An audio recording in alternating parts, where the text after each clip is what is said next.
The honourable member from Mermaid Stratford. Thank you, Mr. Speaker. We've only just received this budget this morning, and my colleagues and I look forward to going through it in greater detail over the upcoming weeks. But on first glance, we see that what I think is the largest capital budget ever. A budget indicates where a government's true values lie, what priorities are deserving of funding. To quote Joe Biden, "Don't tell me what you value, show me in your budget and I'll tell you what you value." Despite all the promises in this budget, I see some troubling indications of where this government's values lie.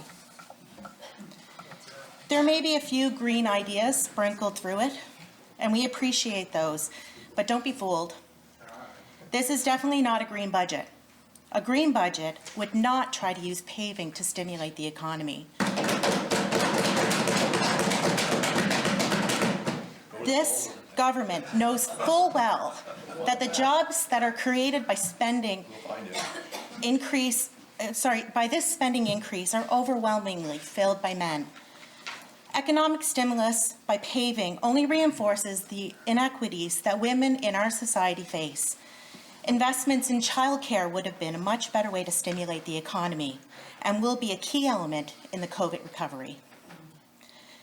In our caucus budget submission for this budget, we asked for investments to add a restorative care unit at the QEH. This is an investment that would have positively impacted our frontline workers, healthcare professionals, which are predominantly women. Big surprise, this government passed on this request. If it wasn't evident already that this is a paving government, the biggest expenditure in this capital budget are, by far, on roads and bridges, $190 million worth of it. This is interesting. I didn't know we had a paving crisis, but I do know we have a housing crisis. And in contrast to the $190 million over 5 years that this government will be spending on paving, this government is only promising about $40 million over 5 years in housing. Does this mean that roads are 4 times more important than making sure every islander has a safe place to call home? This government is more worried about every islander having a good road rather than a good roof. Maybe if government had a better vision for infrastructure, they could build the buildings that islanders need, not just the roads up to them. We talked a lot yesterday about the housing crisis, and that is not just happening in Charlottetown. That's keenly being felt across this province. This government has only continued to do what the last government did, which is very little in housing. Rent subsidies and a few $1 million in capital funding to private developers are definitely helpful, but they are not going to solve a housing crisis. These are really just Band-Aid solutions, but it seems to be all that the Liberal and PC governments are willing to do. They make it look like government is taking action, and it gives them opportunities for photo ops, sometimes multiple photo ops and announcements for the very same buildings. But government is really just avoiding the more difficult but necessary changes that will truly solve this problem, things like taxation and regulation, and more holistic policy making across all provinces. I need to do a little fact check on the Premier right now. The Premier said that his government has invested hundreds of millions in housing over the last 18 months. The actual amount is more like tens of millions. And much of this is on rent supplements, which is money that goes to landlords, not to tenants. This capital budget has about $11 million in new builds over the next 5 years. With a total investment in the tens of millions of dollars overall, the Premier's math is off by a magnitude. We've seen about 100 affordable units added, but we still have 750 islanders on the wait list. Those numbers don't lie. At this point, people are going to have to wait years for appropriate housing. What makes this more worrying is that this budget shows that government doesn't meet its own targets set in last year's, didn't meet its own targets set in last year's capital budget.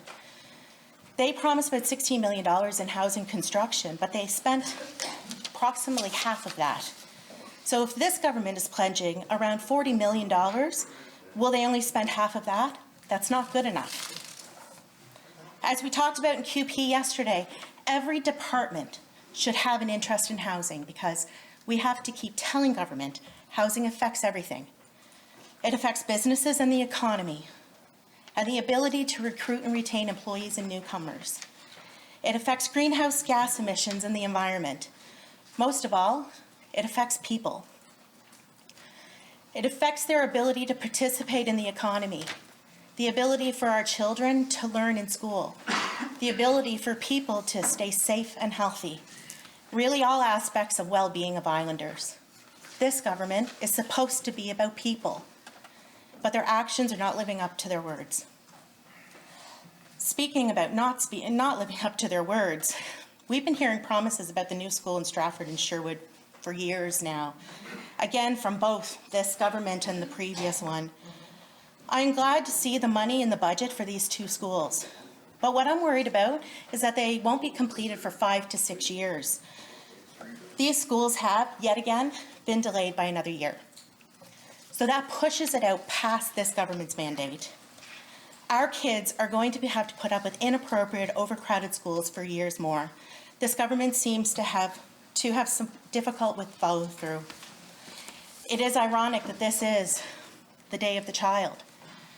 Government announces a further delay in building new and desperately needed schools for our children. Make no mistake, when we talk about overcrowded schools, we're talking about the quality of our children's education.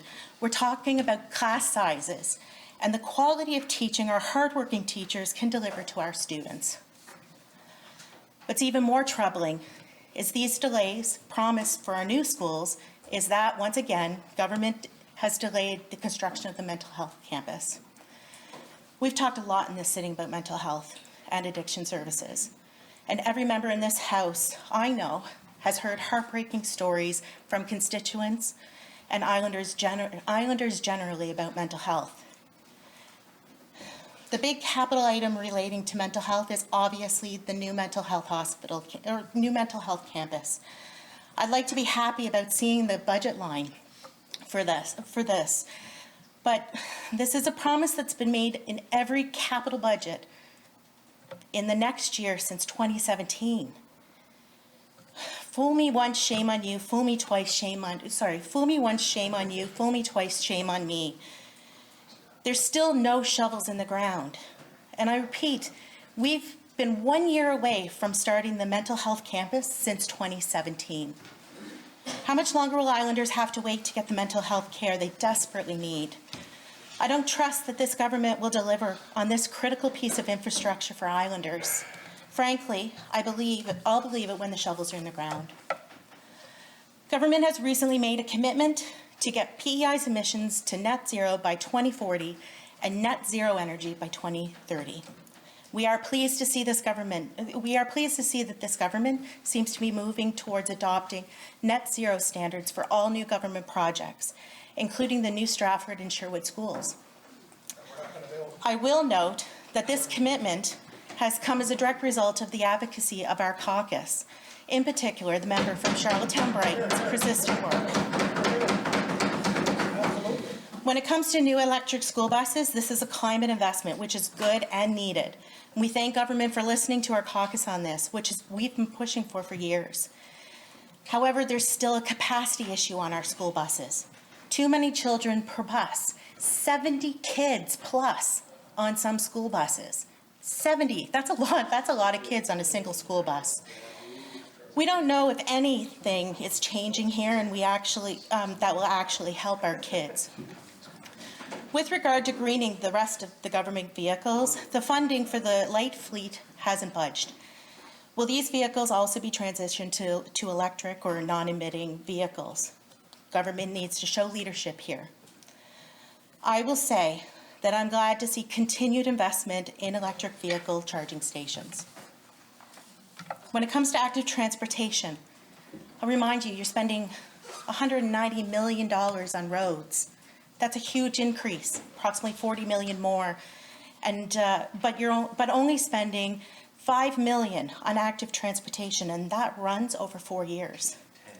Again, this shows where this government's priorities lie.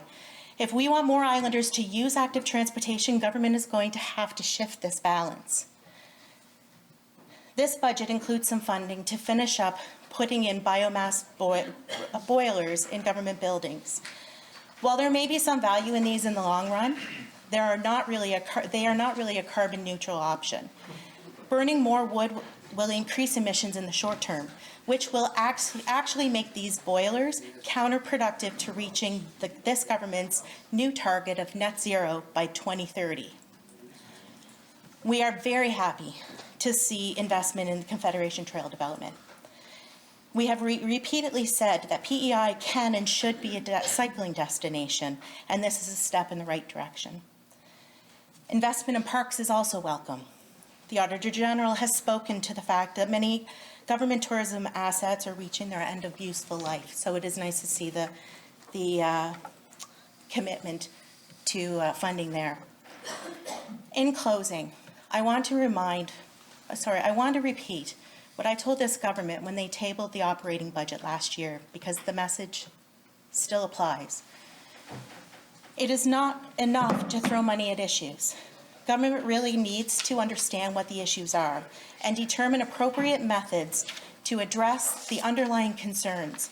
Funding Band-Aid solutions is not the right or effective way to address the fractures in our society that many find themselves slipping through.